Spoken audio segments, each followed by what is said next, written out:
Okay, so thank you very much, everyone, and thank you for having us along today. So, yeah, myself and Victoria, we are going to be talking a bit about the National Education Nature Park and how it is supporting biodiversity in schools. Both of us work on the program, and we are both based at the Natural History Museum.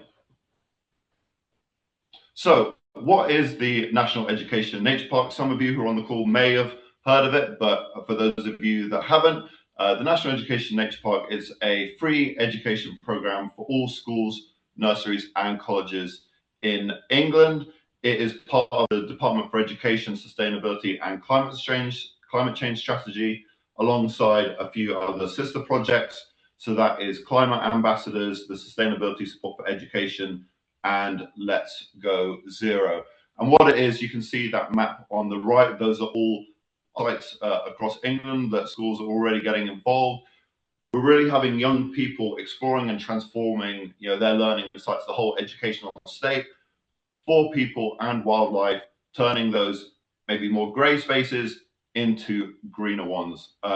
Key aspects of the program is that it does support schools with their climate action plans, and there's 4 pillars of climate action plans, and it helps with all of those. You can see those 3 things right there, the 3 E's.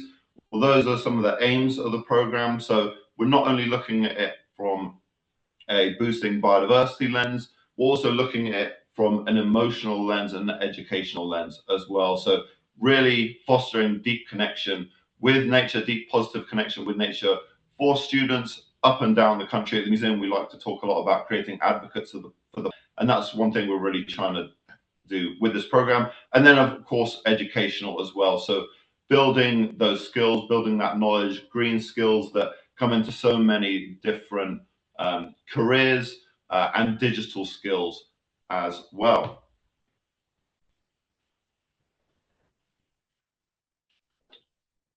So, is Nature Park for all schools? Well, the short answer is yes. There's no requirement for large playgrounds or already for you to have green spaces.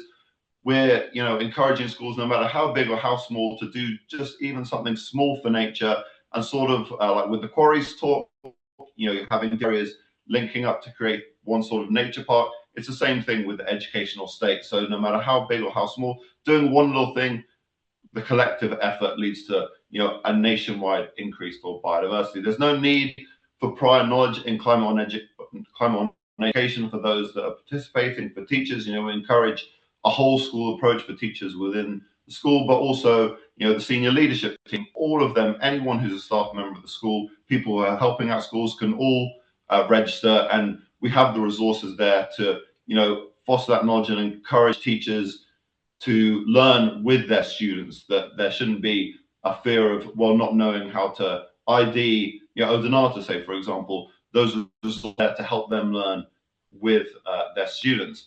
It's designed to fit into a school day. We don't want this to be sort of an added burden for teachers. We know they're already very time poor.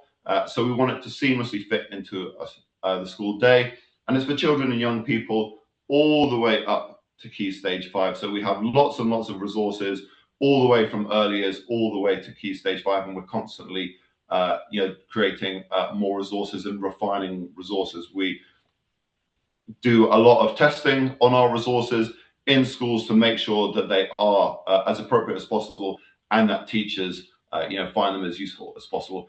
And to do that, we need to make sure they're linked to a lot of curriculum subjects and school priorities. So when we're working on sort of nature surveys, myself and Victoria were both in the community science team.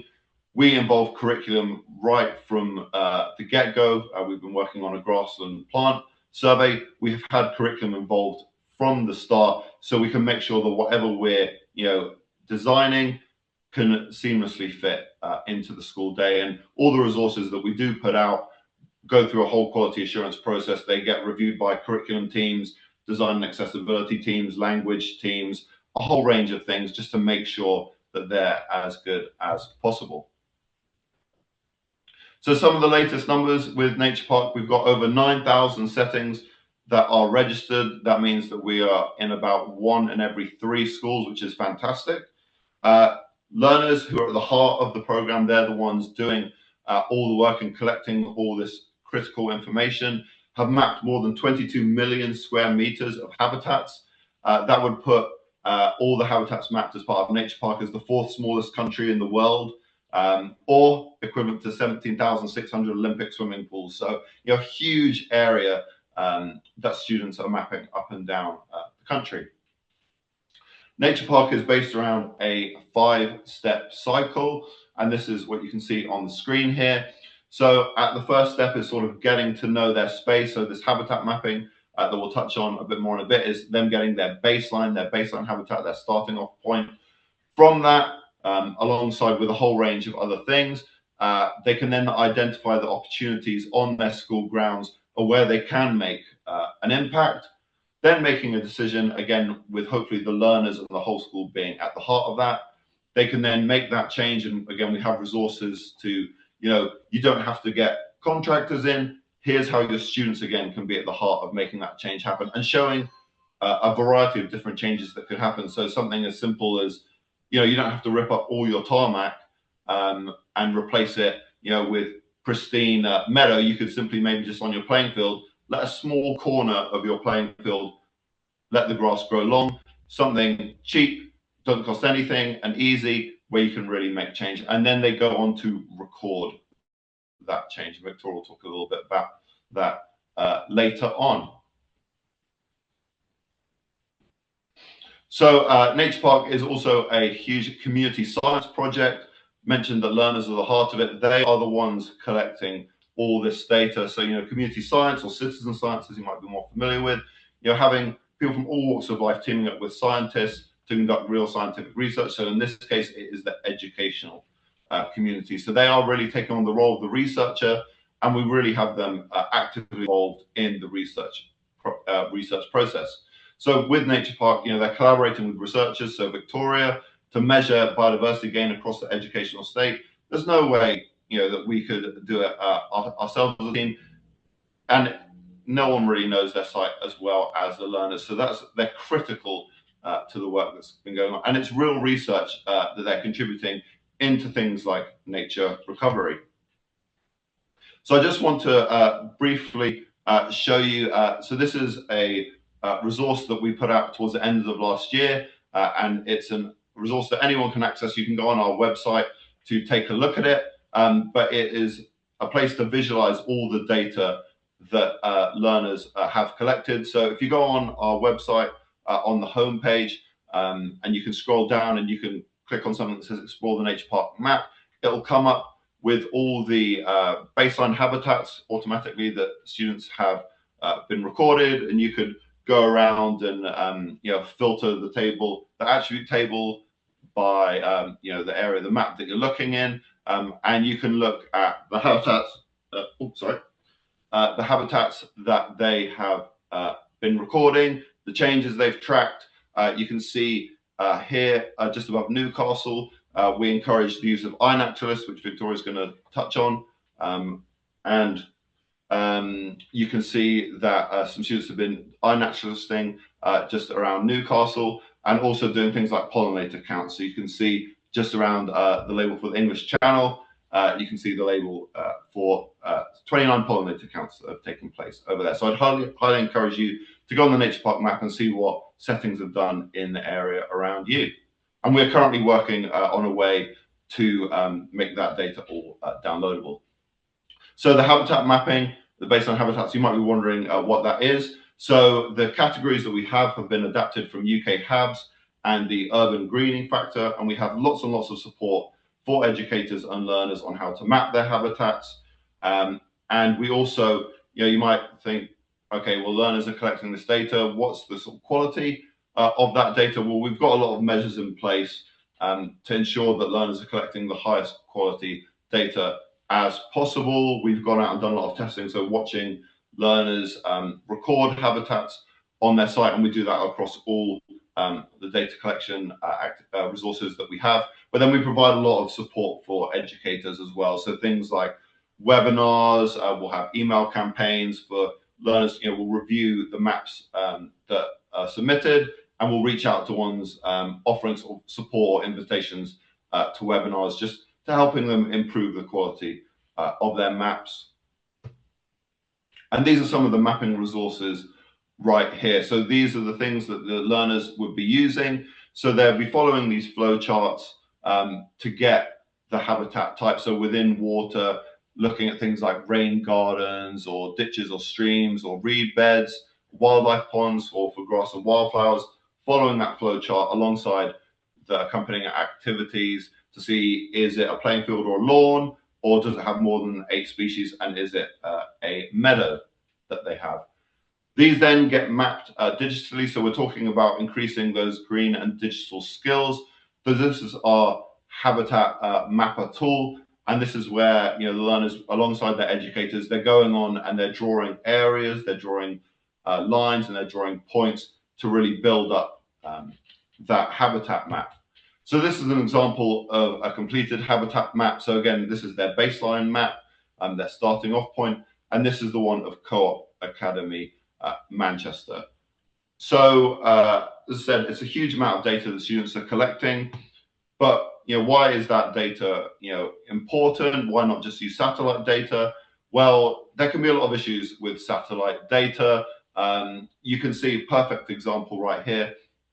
This satellite map that is showing Co-op Academy Manchester is showing that there is fresh water. You can see the arrow pointing, that's showing there's fresh water and arable land.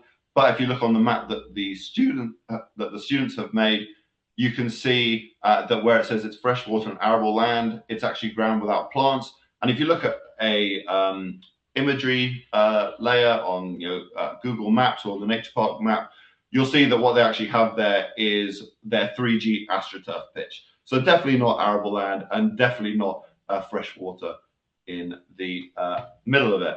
So what's some of the data that they've been collected, or how much habitat mapping data has been collected? So this is some of the numbers within the categories. So 9.8 kilometers squared of playing field and lawn, 3.5 kilometers squared of playgrounds, log piles, bird boxes, hedgerows, hedgehog houses, woodland meadow. We really are encouraging settings to think about the whole ecosystems. So really encouraging them to look at an area and think about all the different species that could be supported by simply letting their grass grow long, or changing even just small bits of their site. And then thinking about fresh water, so 0.03 kilometers squared of wildlife ponds, streams, ditches, rain gardens, bucket ponds, and lots of different water features. And we have guidance for educators to use with their learners on how to do things like restore ponds or create ponds. So just simple, easy ways for them to be able to do it. I'm now going to hand to Victoria, who's going to talk a little bit more about the science behind it. Yes, thanks, Tom. So yes, Victoria, I'm one of 2 postdocs researchers working on the Nature Park. And so obviously, actually increasing biodiversity on the educational sites is one of the goals of the programme, but we actually need to evidence that. So how do we go from maps of habitat areas to estimating biodiversity? So one of the ways we're going to be doing this is using modelling techniques.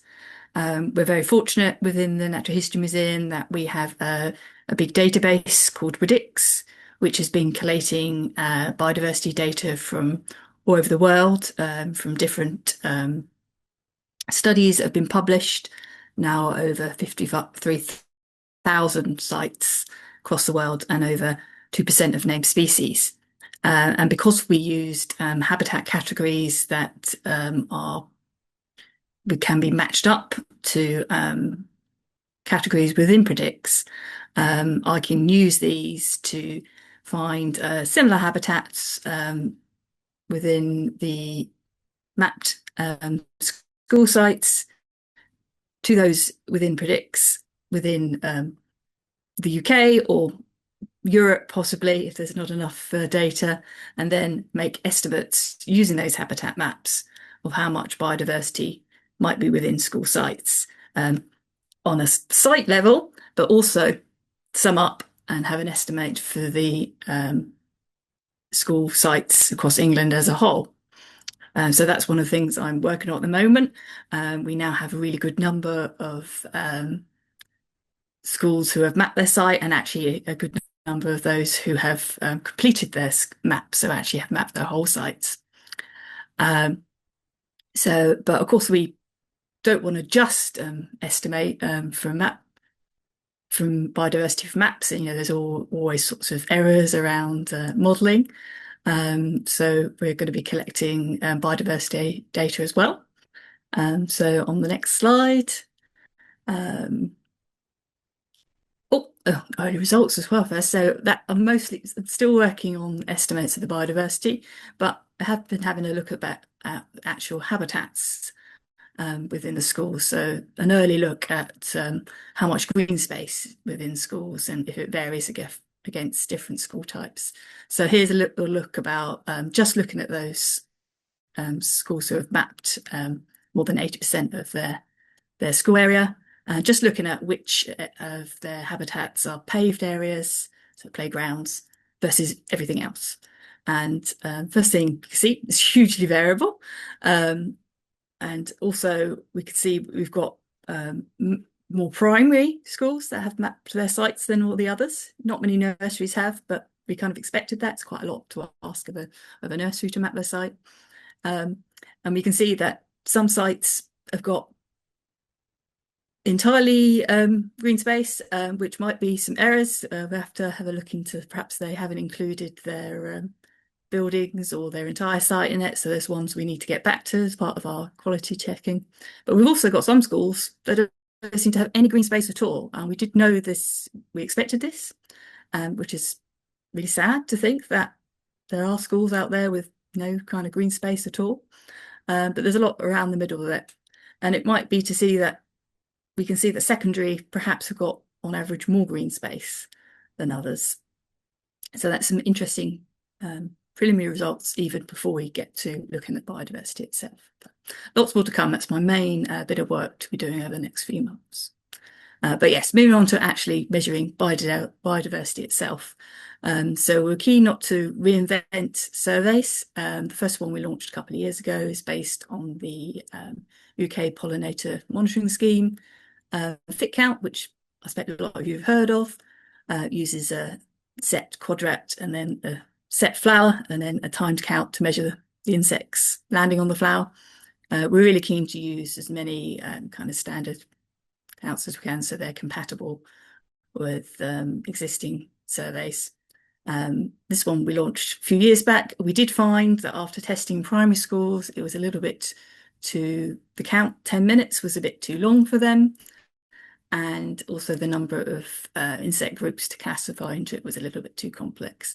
So working with UKCEH, who actually are a partner on the Nature Park, and we collapsed some of the categories and made a slightly shorter 5-minute count, which we tested last year and found it was much more successful in terms of the feedback from the teachers. And we also did some testing, actually watching with a master's student to test how accurate they were counting them, and it seemed a lot more successful.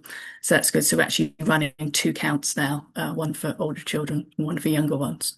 We still haven't got that many submissions on that. We're hoping for a big push on collecting biodiversity data from the schools with our spring campaign. So actually, as well as having the model data, we're looking to supplement that with the actual counts on data. So within their different habitats, so comparing different habitats, but also hopefully collecting before and after counts where they've done improvements to their sites. So actually trying to get this evidence that they are making a difference to their site. We're using other methods as well. So we're using the app iNaturalist UK, and website, which hopefully some of you have heard of, tools especially for beginners to wildlife recording.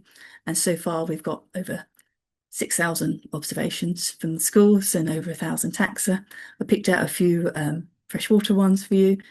Colness Junior School in Felixstowe, been particularly keen on doing some pond dipping. You got mayfly larvae there. They've also been doing some moth trapping, and picked out one of the caddisflies there amongst the moths, and a larger edge of damsel fly there as well, also from Colness. And one I particularly enjoyed finding, because I hadn't seen one of the tadpoles of the green frogs before, from Corrie Primary School. Amphibians are quite popularly recorded on iNaturalist. We've had a big flux of common frogs recently, and the odd toads and newts as well. Yes, so there is an iNaturalist project if anyone fancies helping out with their identifications and feedback. And we do keep an eye on it because they do sometimes put in cultivated plants and things as well, and awkwardness. Yes, and there's particularly a school that's really taken the iNaturalist recording to heart. So on the next slide, you can see some of their recordings. So this is St Bartholomew's School in Newbury. They actually have a particular goal to build a really big species list for their site using iNaturalist. So they've actually got over 3,500 observations and over 700 species now.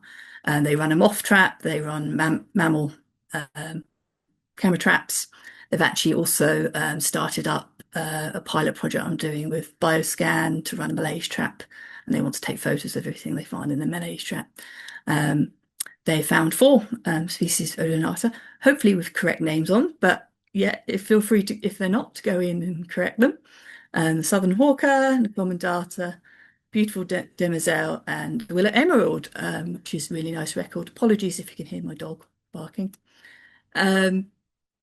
Yeah, I was particularly happy to see the willow emerald there. Yes, so on to the next one. So enhancing sites for nature. So Tom mentioned a little bit about how the schools also improving their sites for nature. This is partly done from some grants. So over 12 million grants has been awarded now. So these schools were chosen by a mixture of socioeconomic and nature deprived indices. And they had some restrictions on what they could do. They were allowed to spend it on garden equipment, field survey road equipment, habitat enhancements, and also some ecological advice. But there were like funding limits on various different parts of that. And so far, over 1,200 different habitat enhancements have made, including over 200 new ponds. And they were one of the most popular things. We did have some guidance towards what they could and couldn't do. New ponds was one of the things we wanted them to do. Also, increasing the biodiversity of their grassland habitats. So planting wildlife patches is one of them. But also sustainability options. So water butts was another thing they could do. And accessibility options were one as well. So we've had 2 wheelchair accessible planters put into as part of the grants.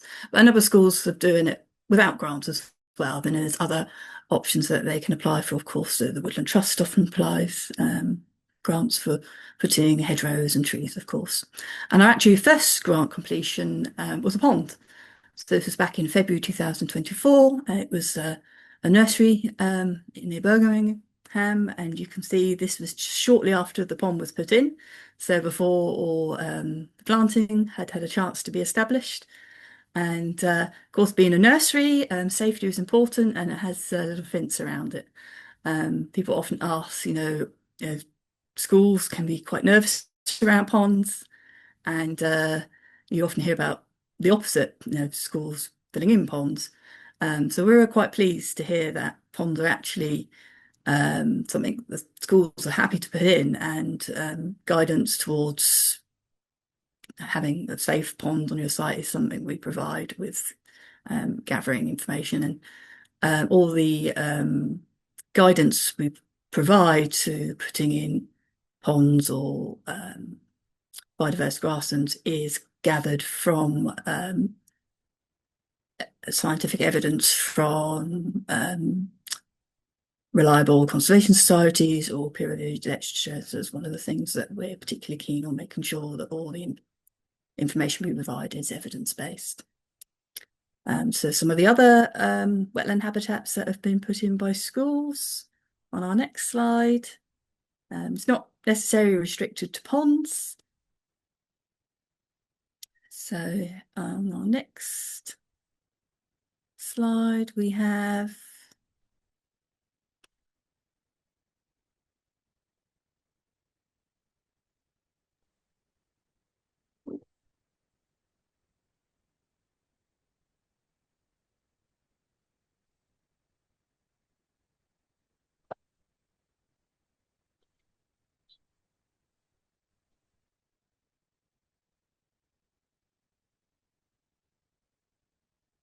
is it being a bit slow for me? Is it?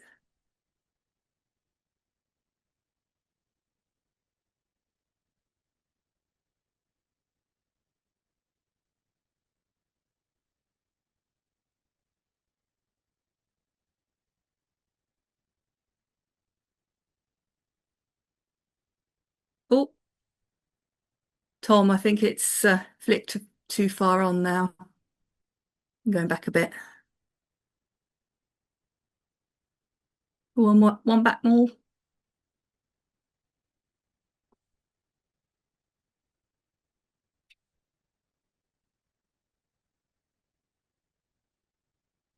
Ah, there we are. Yes. So Co-op Academy Manchester, it's one we saw with the lovely map earlier, involving their learners in pond creation. We do try and ensure that the young people have a say in what items they want on their site and ideally get involved in the creation. And then in the middle there, Drake Primary School, Norfolk, they actually were thinking about water management as part of their climate and sustainability plan. And you can read more about their work on the Education Age Part website. And our Tyndall Academy in Birmingham, another nice pond there put in. And of course, they've been using the education. Ponds are really great for that because, of course, life cycles is a part of one of the primary curriculum, and there's loads of opportunities for showing that within ponds. And one of my favourite case studies or success stories on the next slide is Kenda Primary School. And this one's just gone up on our website. And a lovely quote there from the school business manager, which starts with, "We want our space to be full of dragonflies." And so they put in various bucket ponds and raised ponds. There's a little picture of the frog there. And it's in a very densely urban area of Lewisham with lots of migrant and refugee families. And they actually used the story of wildlife, pond wildlife in particular, dragonflies and frogs, but also swifts, migrating to sort of help the children tell their own stories of movement and making wildlife corridors through their school, which I think is a really lovely way of connecting up wildlife and people. And on the next slide,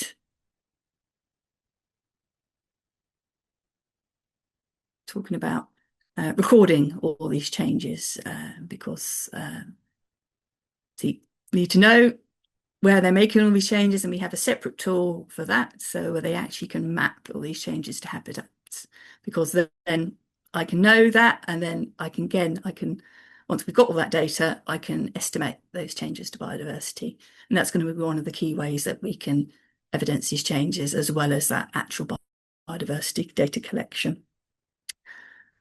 So what's coming next? So as Tom mentioned, we've been working on a grassland plant survey, because grasslands is also one of these key changes we want to make. There's lots of playing fields up there, which surely around the edges, they can increase to more biodiverse meadows, and obviously we need to measure that. So we've been developing grassland survey, which has been inspired by the National Plant Monitoring Scheme surveys. And we've got the Nature Park data portal coming soon, where everyone will be able to download the data from there, or the data we're collecting is public domain, so it's really going to be freely open and accessible. So thanks for listening. Just on the last slide, I've included some links. So if you know any schools or connected to any schools, we'd love them to get them join and get signed up. There's lots of free resources on there, or they can sign up and get involved in the community science activities. There's our email address there if you need to get in touch. And we've also got a newsletter for anyone who just wants to keep in touch with what's going on and the science. And there's our main partners on there as well. Yeah, thanks for listening.